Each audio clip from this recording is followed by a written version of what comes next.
नमस्कार विद्यार्थियों का स्वागत है आपका फिर से बाल विकास की क्लासेस में। और आज टॉपिक है सल्तनत कालीन प्रशासन।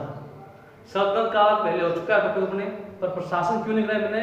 क्यों आज अपने सल्तनत काल का प्रशासन और मुगल प्रशासन दोनों को एक साथ करेंगे।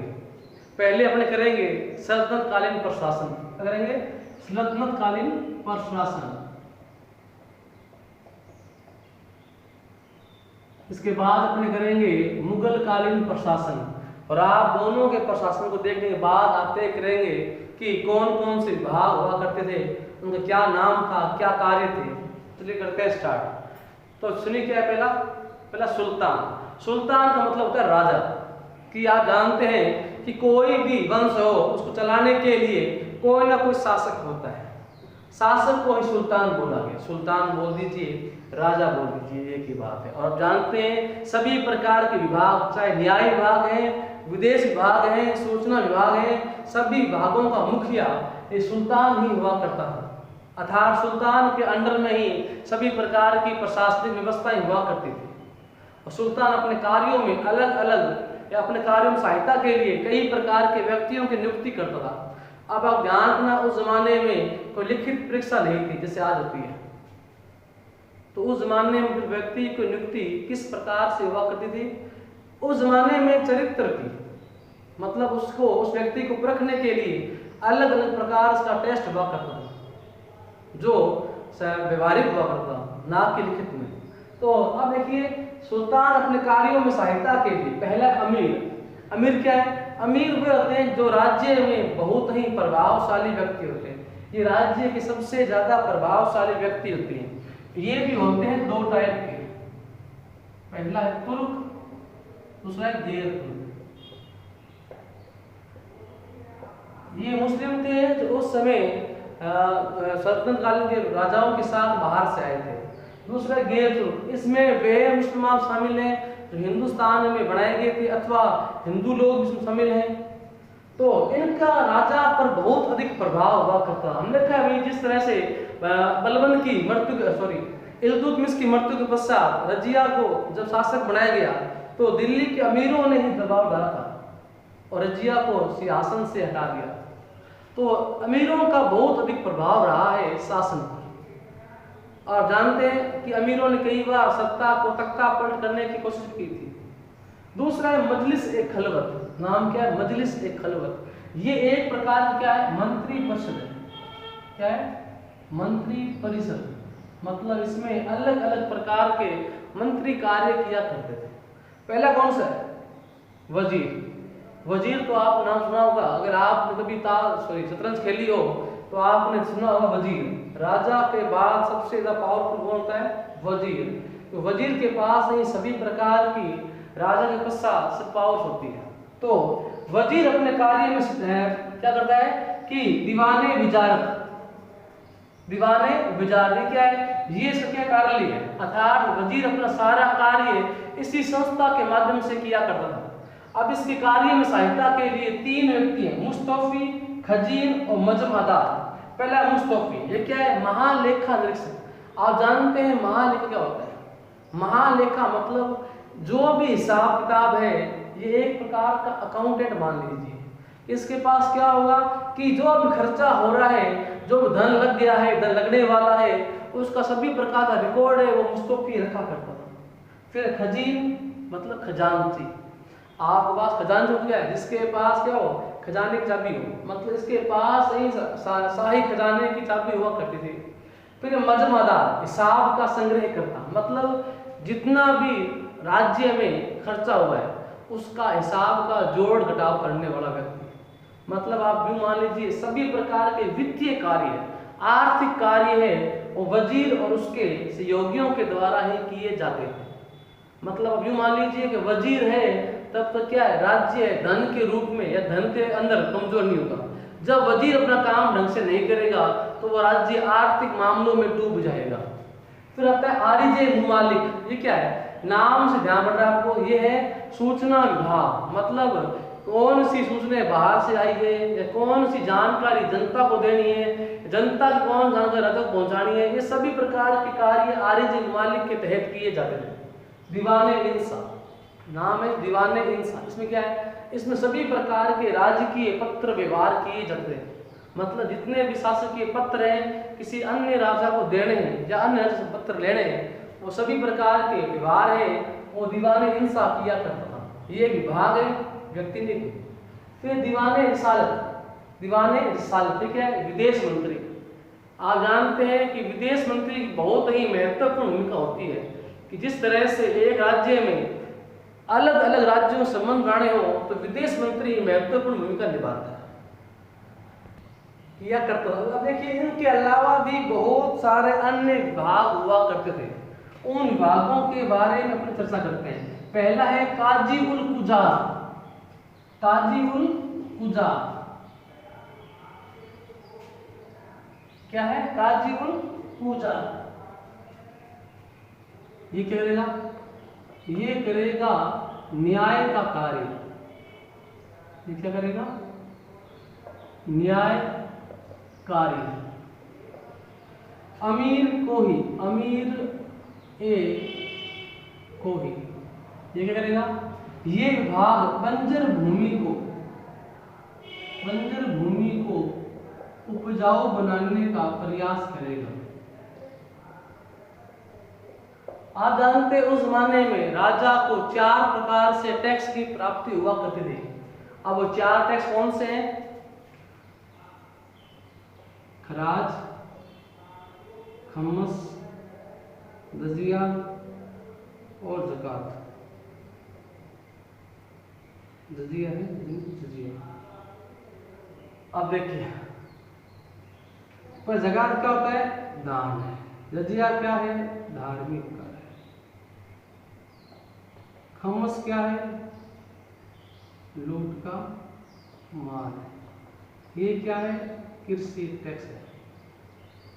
हाँ देखो जो कृषि कार्यों से टैक्स लिया जाएगा उसे बोला गया खराज। जो जब राजा ने किसी अन्य राज्य पर हमला किया है और उस राज्य को लूट लिया है, उस लूट से जो माल मिलेगा उसे बोला जाएगा क्या? खम्मस।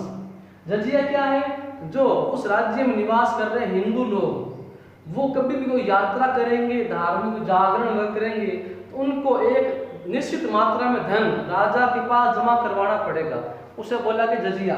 ज़कात क्या है? जो मुस्लिम लोग हैं वो अपने ईद वगैरह या अन्य त्योहार आने पर कुछ हिस्सा या कुछ रुपया राजा के कोष में जमा करवाएंगे, उसे बोला गया ज़कात।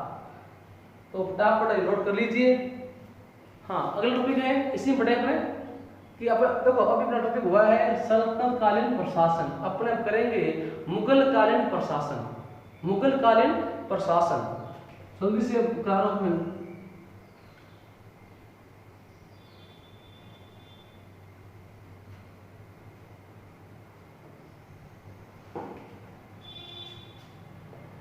मुगल कालीन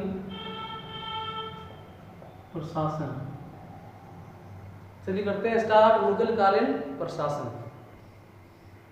हाँ करते हैं स्टार्ट। जिस तरह से सल्तनत काल में था सुल्तान, अब कौन आ गया? बादशाह।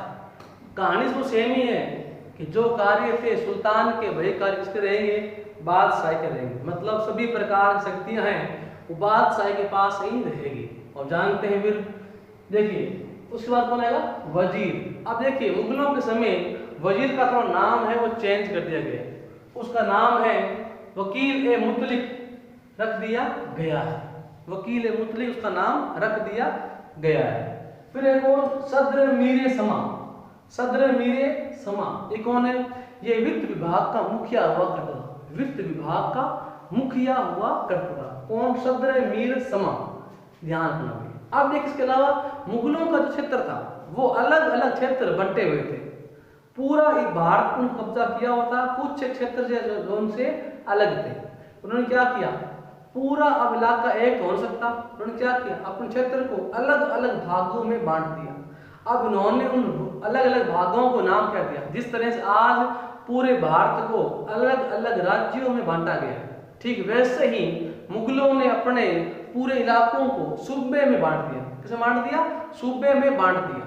और जानते हैं अकबर के समय 15 सूबे थे, वहीं औरंगजेब के समय तक आते आते इनकी संख्या बढ़कर 21 हो गई थी। इसके अलावा बात करें अन्य अधिकारियों की, तो पहला है कानून गो। ये क्या होता है? ये पटवारियों का प्रमुख होता है, अर्थात सारे पटवारी हैं वो इसके अधीन काम करते हैं। और आप जानते हैं पटवारी क्या होता है? जिसके पास सभी प्रकार की भूमि, कृषि भूमि और गांव की अन्य भूमि का रिकॉर्ड जिसके पास रहता है उसे बोलते हैं पटवारी। और पटवारी को नियंत्रण करने के लिए कौन था? कानून गो। कौन था? कानून गो।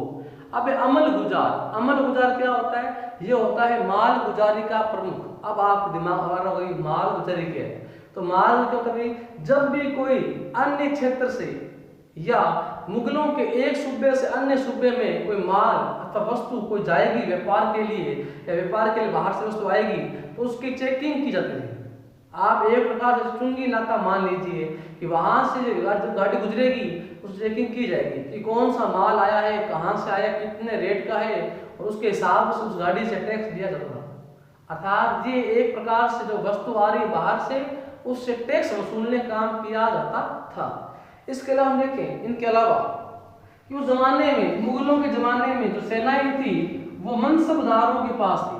अर्थात शाही सेना के अलावा कुछ सेना मनसबदारों के पास हुआ करते थे। आप जानते हैं मनसबदार क्या होता है कि अलग अलग जो राज्य थे उनके जो राजकुमार थे, राजा थे, उनको मुगलों के शासकों की ओर से खासकर अकबर के समय से लेता होता कि उनको अलग अलग प्रकार का मनसबदार बना दिया जाता था।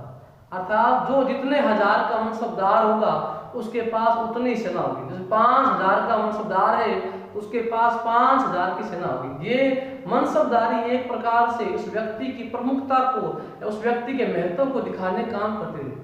अर्थात जितनी ज्यादा उस व्यक्ति की मनसबदारी होगी उतना ही ज्यादा वो मुगलों की सेवा में अर्थात मुगलों के अंदर या मुगल शासन में उसका महत्व बढ़ जाएगा। और ये मनसबदारी प्रथा थी ये पीढ़ी दर पीढ़ी चला करती थी, ये वंशानुगत थी। तो आपको दोनों प्रशासन में अंतर ध्यान पड़ गया होगा। जहां सल्तनत काल में अमीरों का प्रभाव अधिक था वहीं इस टाइम में अमीरों का प्रभाव घट चुका था। तो मैंने जानबूझ के टॉपिक छोड़ दिया था। कौन सा? कि ये टॉपिक था चहलगामी। अब आपको बताना है ये चहलगामी क्या है। चहलगामी टॉपिक है, मैंने सल्तनत काल में आपको टॉपिक कराया था चहलगामी। तो आपको इसका जवाब देना है कि चहलगामी क्या होती है। इसे कहते हैं चहलगामी। इसके अन्य नाम क्या है? इसकी शुरुआत किसके समय की गई?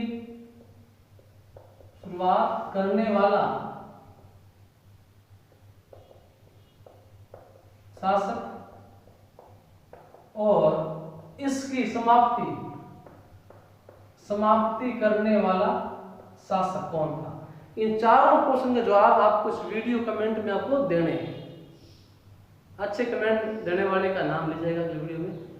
तो आपको इन चारों सवालों के नाम या जवाब आपको देने हैं। आई होप मैं लाइक करूंगा भी कि आप इन चारों के जवाब देंगे। आप ऐसा नहीं सिर्फ मैं नाम ले जाए, आप अपनी तैयारी के हिसाब से भी आप देख सकते हैं। अगर आपको ये नाम ढूंढने हो तो आप हमारी वीडियो है इल्तुतमिश वाली वो वीडियो देखिए और बलबन वाली वीडियो देखिए, तो आपको इन दोनों से चारों सवालों के जवाब आपको मिल जाएंगे। उन वीडियो को देखने के लिए आप इस चैनल के अंदर जाइए, आप वहाँ देखिए, आपको वीडियो मिल जाएगी। तो अगर आपको वीडियो पसंद आई तो लाइक कीजिए, कमेंट कीजिए, शेयर कीजिएगा। और अगर आपने चैनल सब्सक्राइब नहीं किया है तो चैनल को सब्सक्राइब कीजिएगा। धन्यवाद।